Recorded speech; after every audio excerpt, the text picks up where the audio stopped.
One waitress, one arrogant millionaire, and a grand piano. A night to remember. What started as a cruel attempt to humiliate her transformed into a moment that silenced the room and shattered egos. You won't believe how she turned the tables with nothing but her talent. It was a warm Friday evening, and the gentle hum of conversation filled the air at La Fontaine, an upscale restaurant nestled in the heart of Raleigh, North Carolina. The clinking of glasses, the soft footsteps of servers, and the faint strains of jazz from a corner piano created an ambiance of refined indulgence. Deborah, a 25-year-old waitress with a quiet demeanor and an unmistakable spark in her eyes, moved swiftly between tables, balancing plates and smiles. To most patrons, she was just another face in uniform, but beneath her calm exterior, Deborah carried dreams far larger than the luxurious dining room around her. Her passion wasn't in serving tables, it was music. Ever since childhood, the piano had been her refuge, a sanctuary where she could express every joy, sorrow, and unspoken thought. But dreams don't pay the bills. Long shifts at La Fontaine were a necessity, a stepping stone toward the prestigious music academy she longed to attend. Few knew about her talent, except for the restaurant staff, who occasionally caught her sneaking moments at the old upright piano in the back room during breaks. That evening, as the dinner rush began to wane, the door swung open with authority. In walked Leonard Grayson. Instantly recognizable, the wealthy entrepreneur made an entrance like he owned the room. Flanked by a group of equally polished companions, Leonard exuded an air of superiority. Known for his sharp tongue and penchant for spectacle, his presence made even the most seasoned staff stand a little straighter. Deborah's colleagues exchanged wary glances. Leonard wasn't an easy guest. He thrived on pushing people's buttons. To Deborah, however, he was just another table to manage in a long night's work. Little did she know, this wouldn't be an ordinary evening. As Leonard scanned the room, his gaze landed on Deborah. Something about her caught his attention. A fleeting pause, then a smirk. Deborah felt the weight of his stare but chose to brush it off, focusing on refilling water glasses and clearing plates. She was no stranger to entitled glances from wealthy patrons. But Leonard wasn't just another diner. He'd already decided she was going to be his entertainment for the night. Deborah had grown up in a small town in South Carolina, where dreams of grandeur felt as distant as the stars. Her mother, a single parent and tireless caregiver, worked double shifts as a nurse to ensure that Deborah and her siblings always had food on the table. Despite their modest means, music was a constant in their home. Her mother's old vinyl records and a hand-me-down piano, gifted by a kind neighbor, were the seeds of Deborah's love for melody. That out-of-tune piano became her sanctuary. While other kids played outside, Deborah spent hours teaching herself to play. She mimicked songs from the radio, then challenged herself with classical pieces from secondhand music books. Her talent didn't go unnoticed. She performed at church, school recitals, and community events. But recognition couldn't erase the financial hurdles standing in the way of her dreams. By the time she turned 18, the reality was clear. A professional music career would have to wait. Scholarship applications fell through, and family responsibilities took precedence. Deborah packed away her concert ambitions, replacing them with the practicality of earning a living. Yet, the piano was more than just a dream. It was her identity. When she moved to Raleigh a few years ago, she sought a job at La Fontaine, not only for the pay but for the grand piano tucked in the corner of the restaurant. Even though she rarely had the chance to play it, its presence was enough. Knowing it was there gave her comfort. Music hadn't left her. It was simply waiting. And that night, as Leonard's smirk lingered, so did fate, preparing to weave an unexpected melody that would change everything. As Leonard and his entourage settled into their seats, Deborah approached their table, balancing a tray with the practiced grace that came from years of experience.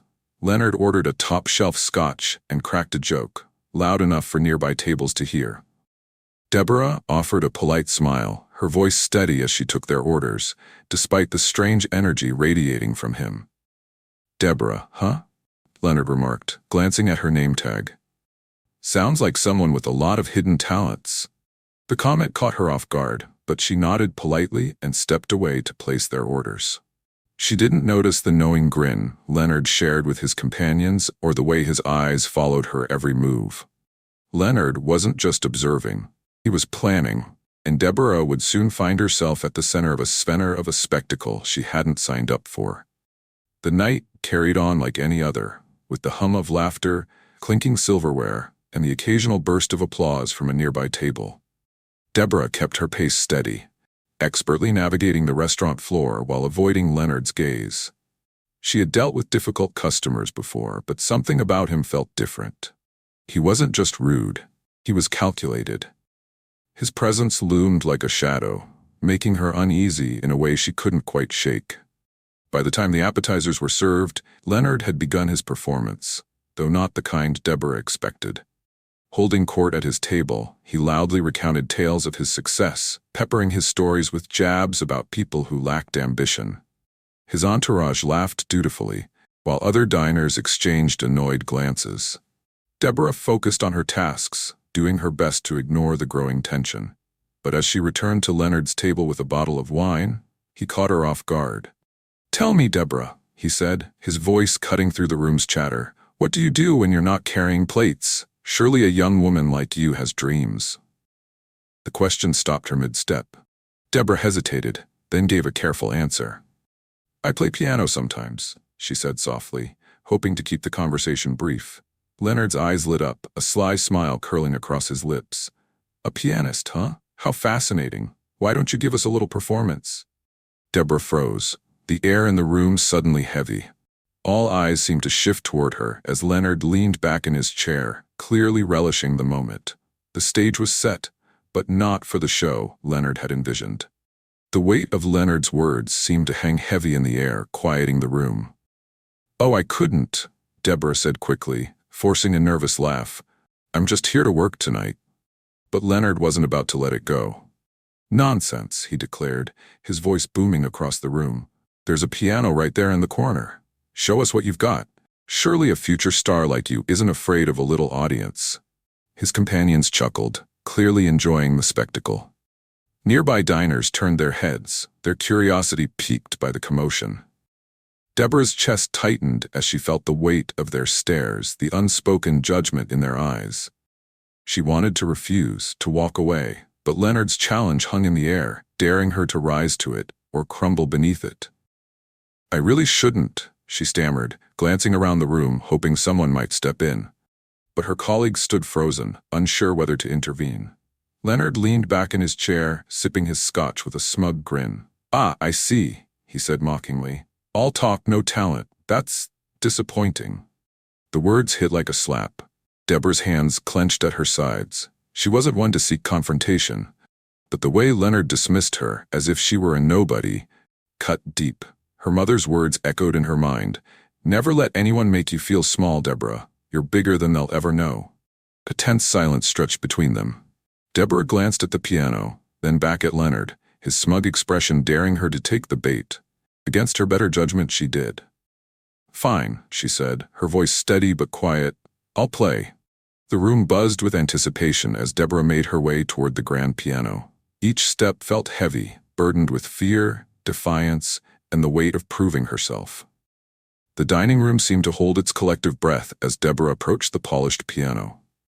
The chandelier's warm glow created a soft spotlight, isolating her from the murmuring crowd. She slid onto the bench, the gleaming keys before her like a challenge waiting to be met. Behind her, Leonard lounged in his chair, radiating smug satisfaction as though he'd already won whatever game he thought he was playing. Deborah closed her eyes, taking a deep breath. The room waited. Deborah steadied her breath, her heart pounding so loudly she could barely think. This wasn't a cozy church recital or a friendly community gathering. This was different. It was tense, almost hostile. But there was no turning back now. Placing her hands on the piano keys, she felt the cool surface beneath her fingertips. The first notes were soft, hesitant, almost fragile. A few diners shifted in their seats and a cough echoed from the back of the room. Deborah ignored it, her focus narrowing as she leaned into the music. She chose a piece she knew by heart, a soulful rendition of Clair de Lune by Debussy.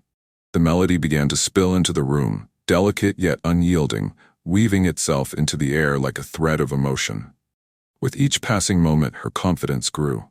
The music swelled, and her hands moved with a grace that belied the chaos inside her.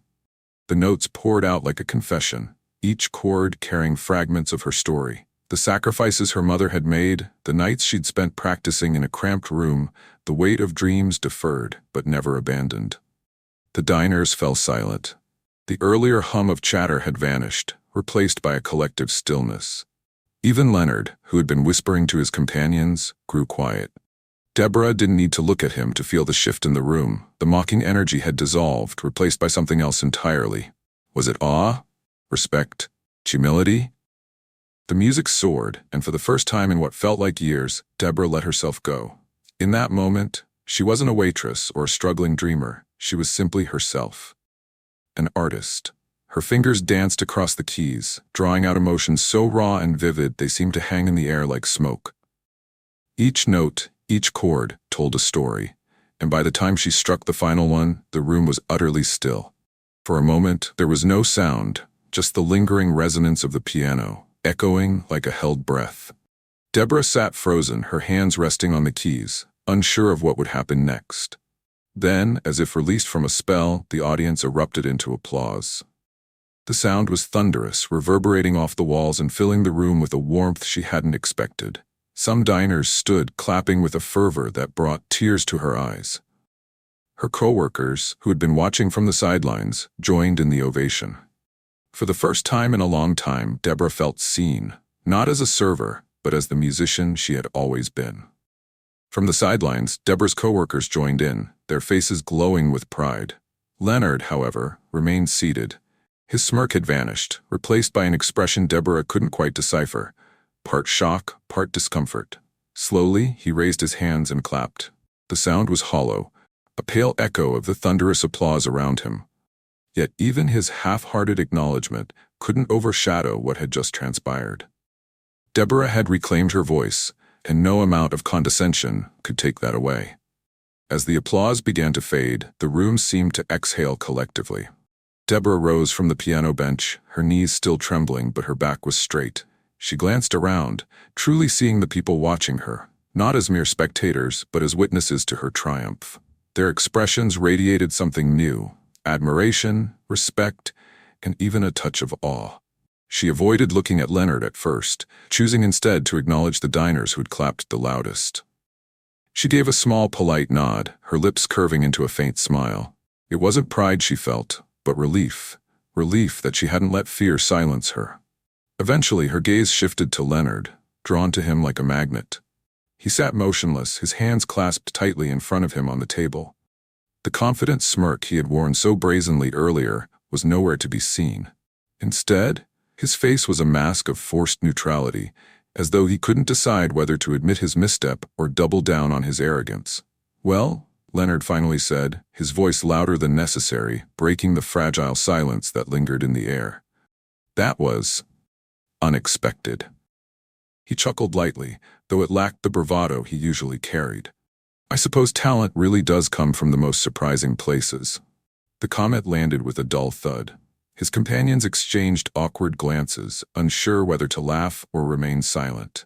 Deborah tilted her head slightly, studying him.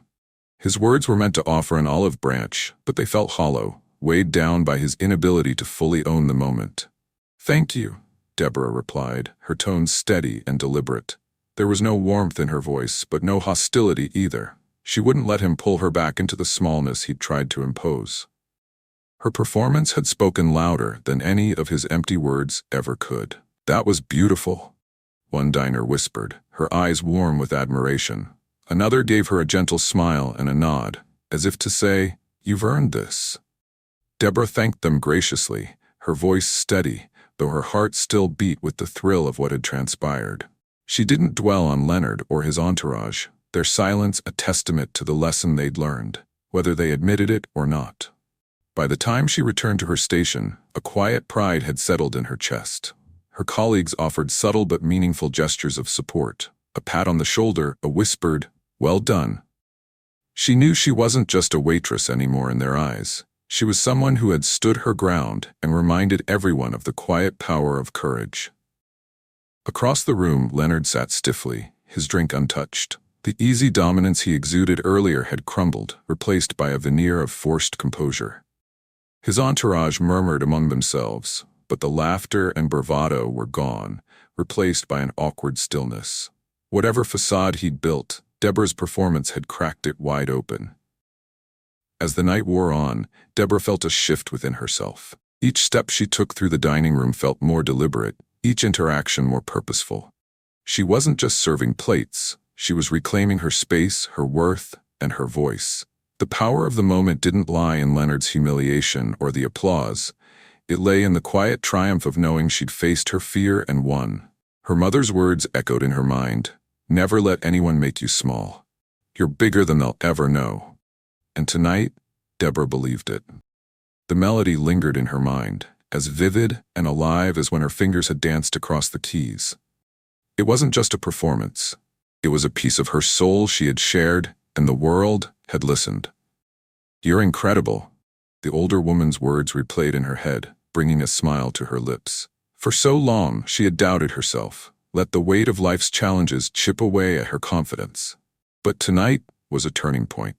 As Deborah approached Leonard's table earlier, she had felt no anger, only resolve. His clipped tone and guarded words, "You've made your point," had failed to rattle her. Instead, she had met his gaze with quiet strength. "It was never about proving anything to you," she had said. "I just wanted to play."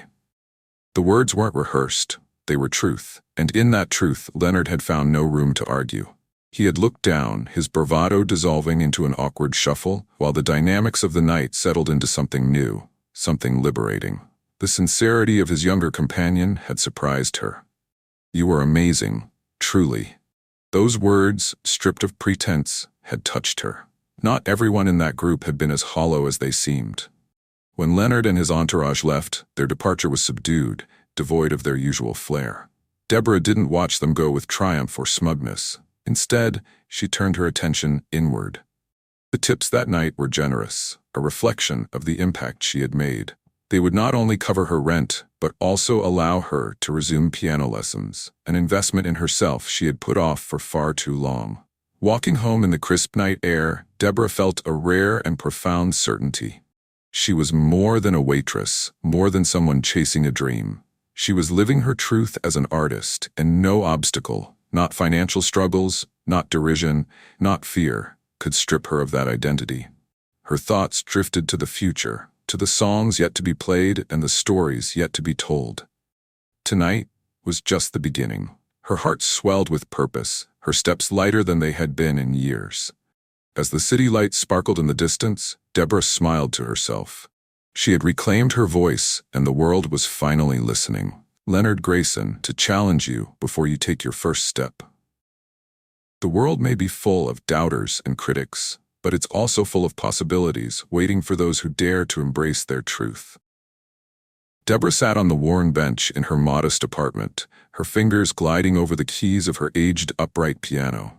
The notes that filled the room weren't as rich or pristine as those from the grand piano at La Fontaine, but they were hers. The melody carried the essence of her heart, unpolished yet powerful. That night at the restaurant had been more than a fleeting triumph. It was a moment of awakening, a realization that her talent was not something to conceal or justify but to embrace unapologetically. Her music, her passion, her voice, they were enough. In the days that followed, her story gained traction. Patrons from La Fontaine recounted her performance, and the tale spread like ripples in a pond. It wasn't long before Deborah received an unexpected call. The man on the line introduced himself as a music producer visiting from Nashville. He had been in the audience that night, captivated by her talent.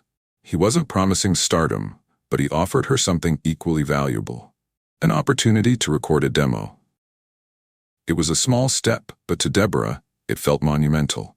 A door cracking open to a future she had only dared to imagine. She accepted, not out of naivety or blind optimism, but because she had learned to trust herself. Fear and doubt had long been her silent adversaries, whispering lies that she wasn't enough, that her dreams were too far-fetched. But now she saw them for what they were: illusions meant to hold her back. The incident with Leonard Grayson wasn't just a personal victory, it was a profound reminder of the power of authenticity. Leonard, with all his wealth and bravado, had no power to diminish her worth. He was a symbol of every critic and naysayer she had ever encountered, and she had silenced him not with words but with the raw truth of her art. Her story carried a simple but resonant message.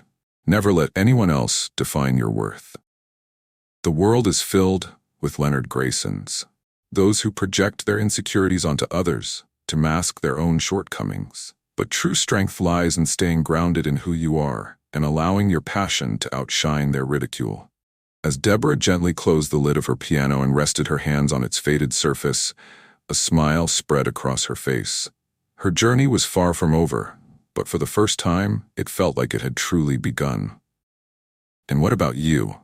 What dream have you tucked away out of fear or self-doubt? Don't wait for the approval of others to step into your potential. The path to your dreams starts when you decide to take that first step. Let your passions speak louder than any doubt, and watch as the world begins to listen. If Deborah's journey inspired you, subscribe to Apex Stories for more tales of resilience and triumph. Who knows? Your story could be the next one we share.